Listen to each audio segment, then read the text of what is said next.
해마다 연말이 다가오면 또 한 해가 이렇게 빨리 가버렸구나라고 하는 시간의 빠름과 세월의 압력이 마음을 누르는 것 같습니다.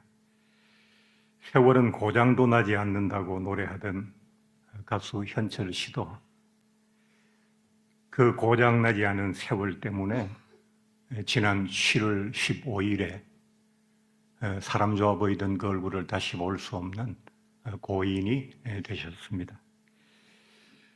2012년에 처음 그 노래를 부르기 시작했을 때 그건 그냥 빠른 세월을 탓하는 노래 같았는데 10여 년이 지나고 나니까 그 노래는 그의 현실이 되어버렸습니다. 여러분들께서는 이 잘 달리는 줌마와 같은 세월을 어떻게 감당하고 계십니까? 속수무책입니까? 아니면 아직 많이 남아있는 것 같아서 생각해 보지 않으셨습니까? 마음을 놓을 수 없는 것이 세월입니다. 우리가 가진 것 중에 그 수나 양을 셀 수 있고 계산할 수 있는 것들이 많이 있죠. 예를 들면 우리가 가진 재산, 돈 같은 거는 부동산 얼마, 동산 얼마, 그래서 얼마 정도라는 계산을 할 수 있지 않습니까? 또 우리 가족도 아들, 딸, 이남, 이녀, 일남, 이녀, 혹은 형제는 몇, 이래서 내가 갖고 있는 어떤 인적인 자산도 그 숫자를 계산할 수 있고, 또 나를 특별히 사랑해주는 부모님과 형제가 계시면 그 사랑의 질량도 우리가 나름 계산할 수가 있습니다. 건강도 요즘은 진단 장비나 검사 기술의 발달로 정확한 수치를 알 수 있고 그래서 건강도 헤아리고 예측할 수가 있습니다. 그런데 우리가 가진 시간, 이 세월은 정확하게 계산하거나 셀 수가 없다는 겁니다. 인간은 자신이 가진 대부분을 계산할 수 있으되 오직 시간만은 아니라는 것입니다. 욕쟁이 할머니로 인기 높았던 김수미 씨가 제가 이제 기독교 관계 채널을 가끔씩 보니까 금년 봄에 서울의 어떤 큰 교회에서 간증을 하시더라고요. 그분이 아마 크리스찬이셨나 봅니다.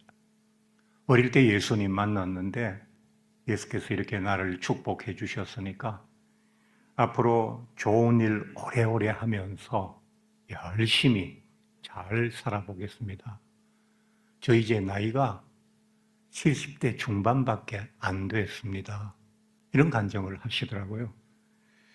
그러더니만은 지난 10월 25일에 그분 역시 하늘로 부르심을 받았습니다. 그래서 세월이 무서운 것입니다. 전에 1년에 한 번쯤은 시간이 얼마나 빠르고 세월이 얼마나 냉정한지를 여러분에게 말씀드리고 있습니다. 오늘도 연말이 가까우니까 여러분들과 함께 세월 이야기 한번 나누어 보려고 준비를 하였습니다. 본문을 읽고 계속하겠습니다. 그런즉 너희가 어떻게 행할지를 자세히 주의하여 지혜 없는 자같이 하지 말고 오직 지혜 있는 자같이 하여 세월을 아끼라. 때가 악하니라. 오늘 본문을 뒤쪽에서부터 살펴보겠습니다. 세월은 가늠할 수 없고 정확히 계산할 수 없으며 멈추게 할 수 없고 그래서 우리들에게는 해결할 수 없는 큰 숙제입니다. 그래서 본문은 오직 세월을 아끼는 수밖에 없다. 그래서 결론이 오늘 본문의 결론이 세월을 아끼라입니다. 그런데 문제는 세월을 어떻게 아끼느냐는 겁니다. 저희 아버님께서 1990년 딱 한갑이셨는데 자식들이 회갑연이라도 해야 되지 않겠습니까? 아버님 그랬더니만 야 요새 회갑연 하나 그냥 나한테 선물 하나 해주고 가족끼리 밥이나 먹자. 무슨 선물을 원하십니까? 뭐 시계, 괜찮은 시계 하나 사 드렸으면 좋겠다 하셨어요. 롤렉스를 사드렸으면 좋겠는데 그때 저는 개척교회를 막 시작한 해였거든요. 그래서 88년에 시작하고 2년밖에 안 됐으니까 그때는 아직 뭐 교회에서 사례비도 생활비도 받지 못하던 그런 때니까 뭐 장남이 그런데 동생들 또 밑에 여동생들은 아직 학생이고 이러다 보니까 조금씩 거두어서 어지간한 시계 하나 해드리고 내친 김에 무리해서 금반지도 하나 해드렸습니다. 근데 그 아버님께서 딱 10년 후 2000년 5월 16일에 세상을 떠나셨어요. 그 아버님의 유품을 정리하면서 장롱 속을 들여다봤더니만은 장롱 속에서 포장한 채로 그대로 고이 모셔져 있는 시계를 발견한 겁니다. 그 옆에 금반지도 함께 있었고 입으시라고 그때 맞추어 드렸던 포장된 고급 와이셔츠라고 적혀 있는 그 와이셔츠 통까지 포장 그대로 장롱 안에 들어 있었습니다. 어머니 말씀을 들으니까 시계는 뭐 중요한 회의나 동창회 같은 거 갈 때 잠깐 꺼내서 손에 착용하셨다가 돌아오시면 다시 닦아서 넣어 놓으시고 이제 그렇게 하셨다는 겁니다.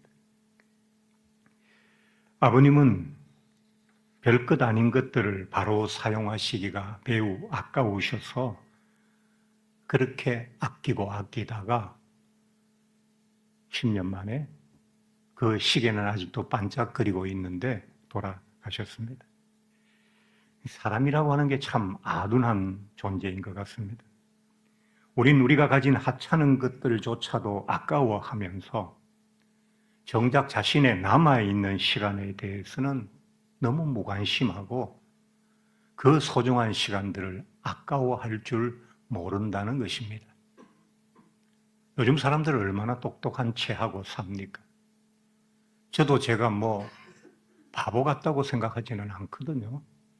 그런데 생각하면 시간에 관해서 우리처럼 바보 같은 사람들이 어디 있을까요? 다시 돌아가 질문을 드립니다. 본문이 시간을 아끼라고 하셨는데 여러분들께서는 시간을 어떻게 아끼실 겁니까? 돈 아끼는 거는 쉬워요. 안 쓰면 돼요. 물건 아끼는 거 쉽습니다. 안 쓰거나 사용 횟수를 줄이면 돼요. 가까운 분당에 사시는 좀 아는 지인분께서 좋은 차를 사셨어요. 외제차를. 근데 이분은 비가 오면 차 버린다고 버스를 타고 다니신답니다. 내 몸에 흙탕물이 묻는 것, 내가 그 비를 맞아서 감기 드는 것, 이게 아까운 게 아니고 그분은 비싼 돈 주고 산 외제차가 흙탕물에 젖는 것이 아까운 그런 생활을 하고 계시거든요. 예. 그 세월을 어떻게 아낄 거냐고요. 자동차 아끼면 안 타면 돼요. 맨날 닦아놓고 그냥 안 굴리면 되잖아요. 돈 아끼려면 안 쓰면 되잖아요. 그럼 세월은 어떻게 아끼실 거예요?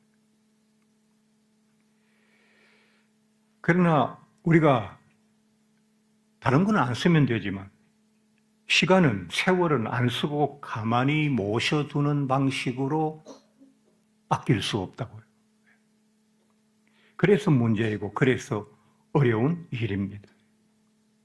오늘 본문을 보면 세월을 아끼라고 한 그 앞쪽에 아끼는 방법이 약간 언급은 되어 있는데 굉장히 모호합니다. 그런지 어떻게 아끼라고 했는가 하니까 너희가 어떻게 행할지를 자세히 주의하여 지혜 없는 자 같이 하지 말고 지혜 있는 자 같이 하여서 세월을 아끼라. 그러니까 자세히 주의하고 지혜 있는 자 같이 하면 세월을 아낄 수 있다는 얘기잖아요. 뒤집어서 얘기하면. 근데 이게 자세히 주의하여 지혜 있는 자 같이, 이게 도대체 세월을 어떻게 아끼라는 말씀일까요? 답이 없는 것처럼 보이죠?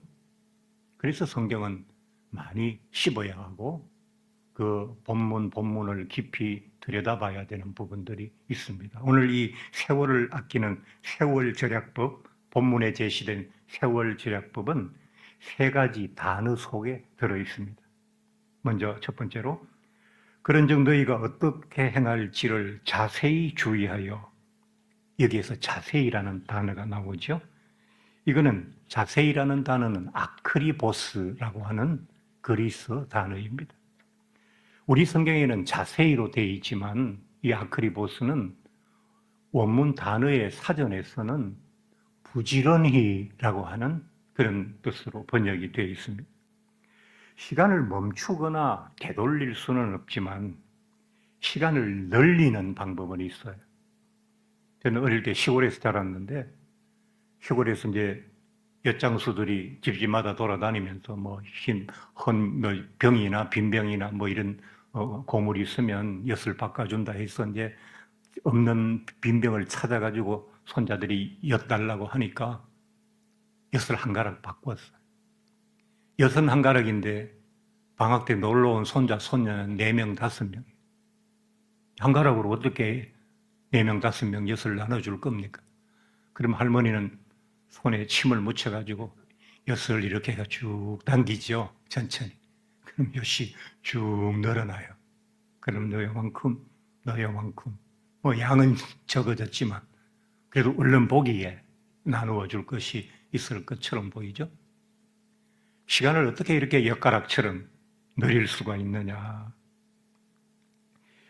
이것은 오늘 이 그 자세히 부지런히라는 말씀 속에 첫 번째 답이 들어 있는데, 시간과 삶에 대해서 대충 생각하거나 소홀히 여기지 말고 늘 부지런히, 늘 자세히 그 문제를 생각하고 접근해야 된다라는 의미로 풀 수가 있어요.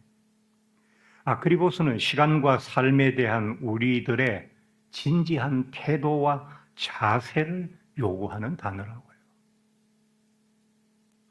저녁 늦게 금요일 저녁, 내일 토요일 주말이잖아요. 금요일 일주일의 일과가 끝났다고 불타는 금요일 밤 어디 가서 그냥 술 한잔 진탕 마시고, 그리고 밤에 늦게 집에 들어와서 잠자리에 들었어요. 그럼 토요일 오전이 잠자리에서 가고 토요일 오후가 잠자리에서 다 갑니다. 늘 어린이집으로 쫓겨다니고 끌려다니던 아이들은 아빠가 일어나서 이 토요일에 좋은 날에 좀 해주시기를 간절히 기다리고 있는데, 술 취한 아버지는 자기만의 세상에 빠져서 그 황금 같은 토요일 하루를 잠자리에서 술 냄새 풍기면서 다 보내고 있어요. 이거 부지런입니까? 이거 자세입니까? 이거 시간과 인생과 삶에 대한 진지한 자세와 태도입니까? 아닙니다. 토요일 오후에 늦지막히 일어나서 얼굴에 볼테기에 바람이 가득한 애들 놔두고 또 나가서 어제 못한 거 또 하면 그 다음 날은 또 어떻게 될까요? 아내는 주일 아침이면 남편하고 같이 애들 손잡고 교회에 가서 예배 드리고 돌아오는 길에 점심 외식이나 하고 가까운 공원에 가서 아이들하고 산책이나 하고 싶은데, 이 아버지는 또 토요일에 연장선상에 있습니다. 그럼 이런 시간에 대한 진지한 태도는, 그게 이런 삶의 태도는, 시간에 대한 태도는 온전한 것일까요? 부지런히, 아크리포스라고 하는 이 단어는 자기 삶과 자기 시간에 대한 아주 진지한 태도를 지금 말하고 있는 겁니다. 여러분, 우리가 삶을 계획할 때, 삶을 살아갈 때 늘 시간을 의식해야 돼요. 축구 선수는 늘 45분을 생각해야 돼요. 46분은 그들에게 없어요. 그렇잖아요. 골을 넣어도 45분 안에 넣어야지. 1분만 지나고는 무슨 의미가 있어요? 단거리 100m 선수는 10초 안쪽을 생각해야 그래도 등수가 나오고 기록이 있잖아요. 마라톤 선수는 2시간 너머를 생각하면 안 돼요. 2시간 생각하고 뛰어도 2시간 10분, 20분씩 되잖아요. 예. 그 이상을 생각하면 자세히 부지런히 주의해서 그것을 생각하지 않으면 그 다음에 시간은 그에게 없는 거고 아무런 있다 할지라도 의미가 없는 거거든요. 예. 여러분께서 아크리보스 하시면 시간을 아낄 수가 있습니다. 두 번째 세월을 아끼는 법은 그런 정도이가 어떻게 행할지를 자세히 주의하여라는 단어입니다. 주의하여는 블레포라고 하는 그리스 단어입니다. 우리말에는 주의하여로 번역되어 있지만 원문 단어에는 알아차리다, 인지하다 그런 뜻입니다. 저는 이 알아차리다, 인지하다는 뜻을 기회와 관련지어서 이 말씀을 묵상합니다. 우리 삶에서 기회라고 하는 것은 늘 있는 것이 아닙니다. 그래서 그 기회가 찾아오거나 지나갈 때 알아차리는 것이 매우 중요합니다. 기회인지 위기인지 아니면 지나가는지도 모르고 살면 기회는 기회가 되지 못합니다. 기회를 놓치면 위기가 찾아옵니다. 믿음도 기회가 있고 사랑도 기회가 있고 돈 버는 것도 기회가 있고 병을 치료하는 것도 기회가 있습니다. 기회를 놓치지 말아야 됩니다. 블레포라고 하는 단어를 여러분 꼭 기억해 주시면 좋겠습니다. 좀 빨리 끝나도 되게 서운하시지는 않죠. 콧물을 훌쩍거리면서 오래 하는 것보다는 좀 빨리 하는 게 좋지 않겠습니까? 예. 세 번째, 세월을 아끼는 법. 그런 정도이가 어떻게 행할지를 자세히 주의하여 지혜 없는 자같이 하지 말고 오직 지혜 있는 자같이 하여 지혜 있는 자같이입니다. 소포스라고 하는 단어입니다. 소포스는 숙련된, 능숙한, 숙달된 이란 뜻입니다. 여기에서 말하는 지혜라는 건 결국 뭐냐 하니까 시간 사용, 세월 관리, 인생 경영에 숙련되고 숙달되고 능숙한 것을 의미한다고 보아도 됩니다. 여러분, 여러분의 시간에 능숙하십니까? 시간을 잘 다루십니까? 시간을 의미 있게 쓰시고 소중히 아껴 쓰시고 그 시간이 없어진 만큼 무언가를 그 시간으로부터 받아내십니까? 아니면 애꿎은 시간만 자꾸 흘러가서 삶만 자꾸 짧아지고 있습니까? 제가 늘 여러분에게 말씀을 드렸죠. 신앙과 인생은 믿음과 지혜라는 두 바퀴에 싣고 가는 것이다 라는 말씀을 드렸습니다. 무거운 수레를, 짐을 가득 실은 무거운 수레를 한 바퀴로 끌고 가려면 많은 힘이 들고 오래 끌기가 어렵습니다. 가끔씩 시골에 가면 외바퀴 수레가 있거든요. 그게 왜 외바퀴 수레인지 아세요? 두 바퀴면 훨씬 쉬울 텐데 왜 외바퀴 수레 있잖아요. 화원 같은 데 가도. 그건 바퀴가 지나갈 그 길이 좁기 때문에 그래요. 밭과 밭 사이에는 두 바퀴를 다 지나갈 만한 그런 길이 없잖아요. 논뚝길이나 밭길은 정말 사람이 발 두 걸음을 같이 놓기도 힘들 만큼 좁은데 그렇게 좁으니까 바퀴 두 개가 못 지나가니까 이제 불가피하게 한 바퀴 외바퀴 수레를 만든대. 그 외바퀴 수레에다가 비료나 뭐 이런 걸 한 두세 포대 실어 보세요. 이쪽으로 넘어질 듯 저쪽으로 넘어질 듯. 도시에서 처음 가신 분은 힘이 세도 그 외바퀴 수레를 끌기가 굉장히 어렵다고. 하물며 우리 인생이라고 하는 무거운 짐이 실려 있는 이 수레를 외바퀴로 끌고 가려고 하면 얼마나 힘들겠어요. 그래서 우리 인생을 끌고 가는 그 수레의 한쪽 바퀴의 이름은 믿음이고 한쪽 바퀴의 이름은 지혜라고 해요. 믿음과 지혜가 함께 있어야 그래야 그 수레가 여하히 잘 굴러갈 수가 있다. 신앙도 그렇고 인생도 그래요. 믿음이 야성이라면 지혜는 지성입니다. 삶은 때로는 야성이 필요할 때도 있고 때로는 지성이 필요할 때도 있습니다. 야성을 지성이 배척하고 지성을 야성이 구축하는 것이 아닙니다. 둘은 좋은 배우자처럼 서로를 절실히 필요로 하는 단어들입니다. 여러분 신앙생활할 때도 믿음도 좋아야 되지만 지혜도 있으셔야 된다고요. 믿음만 좋은 사람은 참 안타깝습니다. 믿음은 좋으신데 지혜가 없으셔서 삶이나 신앙에 있어 자꾸 어떤 실패가 되풀이 될 때 저분이 저렇게 믿음이 좋으신데 조금만 지혜가 있었더라면. 제가 예전에 그런 얘기 했잖아요. 믿음이 너무 좋은 집사님. 제가 젊을 때 신앙생활할 때 저희 교회에 계셨었어요. 이번 어느 날 가슴이 이상해서 병원에 가서 진료를 받았더니만 유방암이라고 했어요. 그분은 집안이 그렇게 넉넉하지는 않고 그때만 해도 의료보험 같은 게 없을 때니까 암을 치료한다는 건 비용이 굉장히 많이 드는 부분이거든요. 그래서 저희가 남편은 이제 중장비를 운전하시는 그런 분인데 돈이 좀 들더라도 초기에 빨리 수술하고 해야 된다고 얘기했어요. 근데 이분은 믿음이 너무 좋았어요. 아니, 하나님은 치료의 하나님이신데 하나님께 기도해서 치료할 거야. 돈도 없는데 뭐 큰 돈 들이지 말고 기도하지.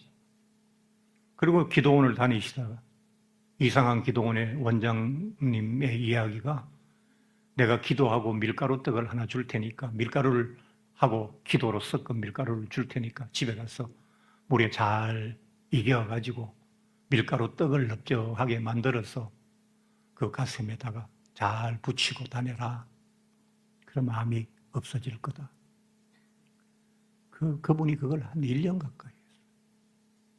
나중에는 상처가 벌어져서 거기서 진물이 나고 예배 시간에 파리가 날라와서 거기 앉기도 하고 이래도 우리가 아니다. 지금이라도 늦지 않았으니까 병원을 가서 수술을 받으라. 자기는 끝까지 믿는데 돌아가셨습니다. 믿음이 좋은데 왜 그런 일이 생겼을까요? 믿음은 만능은 아닙니다.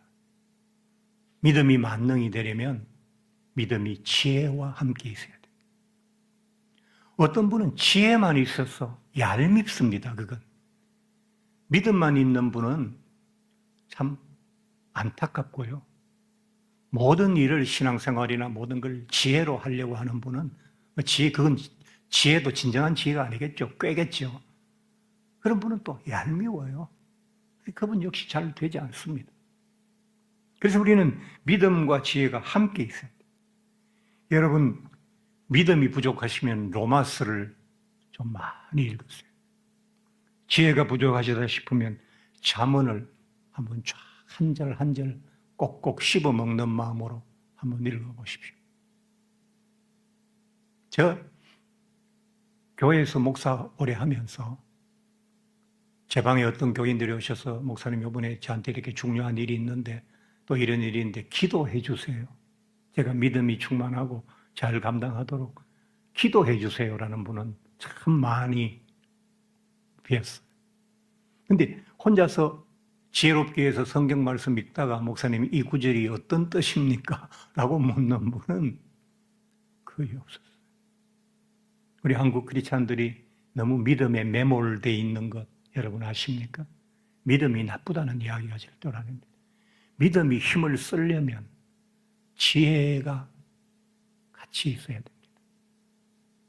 여러분의 신앙생활에 믿음과 지혜가 균형 잡혀서 늘 성공적인 신앙생활을 하시기 바랍니다. 세월을 아끼는 법 다시 간단히 정리합니다. 시간과 삶에 대해 진지한 자세와 태도를 가지시기 바랍니다. 늘 주의하셔서 늘 정신을 차리셔서 기회를 놓치지 마시기 바랍니다. 지혜 있는 자가 되되 지혜만 갖지 말고 믿음과 지혜를 함께 가지시기 바랍니다. 이제 마지막으로 한 가지만 더 추가하고 마치도록 하겠습니다. 우리 각자가 가진 시간은 그 양과 길이가 각각 다릅니다. 예수님이 가진 시간은 33년이셨고 바울은 70년이었습니다. 모세는 120년이었습니다. 하나님이 내게 부여하신 시간이 어느 정도인지 얼마인지 자세히는 몰라도 어느 정도는 알아야 됩니다. 모세가 시편 90편에서 이렇게 기도했습니다. 하나님, 저의 날을 세는 법을 저에게 가르쳐 주십시오. 하나님, 제가 제 인생의 시간이 얼마나 남았는지, 얼마나 살지, 어느 정도인지 그걸 헤아릴 수 있는, 그 셈할 수 있는 그 지혜를, 계수의 지혜를 내게 주시옵소서. 모세는 하나님께 자기 날이 얼마인지를 들었을까요? 헤아릴 수 있도록 해달라고 했는데 하나님이 헤아리게 해주셨을까요? 헤아리게 해주셨어요. 너는 이 가나안 땅 쪽으로 건너가지 못할 것이다. 너는 이 요단을 건너가지 못할 것이다. 이쪽에서 너는 죽을 것이다. 이스라엘 백성이 넘어가는 그 순간이 너의 인생의 마지막 시간이 될 것이라고 하나님께서 모세에게 알려주셨어요. 예전에 기도 많이 하시고 신령하신 목사님들요, 어느 때쯤 하늘에서 손님이 오실 것이다, 자식들이 그렇게 얘기하고 자신의 마지막 날을 준비하셨던 분들도 들어 있으셨어요. 그렇게까지는 아니더라도 내가 언제 떠날지를 알아야 타임 스케줄이 나오지 않겠어요? 떠날 날은 다가오는데 내가 오늘 다른 도시에 가서 장사도 하고 사업도 하여서 내가 큰 부를 이루리라. 그러나 오늘 밤 하나님께서 내 영혼을 부르시면 그 모든 계획이 어떻게 되겠느냐? 복음서에 나와 있잖아요. 나이가 들면 자신의 날을 헤아릴 수 있는 기도가 필요하고 그리고 준비도 많이 필요합니다. 여러분들의 남은 세월이 늘 건강하고 행복하셨으면 좋겠습니다.